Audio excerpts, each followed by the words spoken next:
কাজু এগুলো নিয়ে এসেছি। এখন এগুলো দিয়ে সুন্দর করে ইফতারটা মেখে নিব। এই তো আমি এগুলো টুকরো টুকরো করে ছিঁড়ে নিচ্ছি।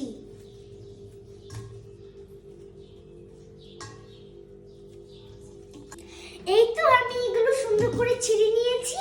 এবার এই বুটগুলো এগুলোর মধ্যে দিয়ে দিব। এই তো সুন্দর করে বুটগুলো আমি দিয়ে দিচ্ছি।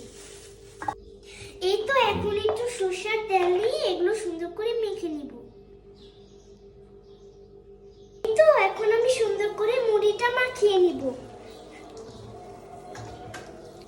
ওই তো মসজিদে আজান শোনা যাচ্ছে, এখনই মেখে মুড়িটা খেয়ে নিব।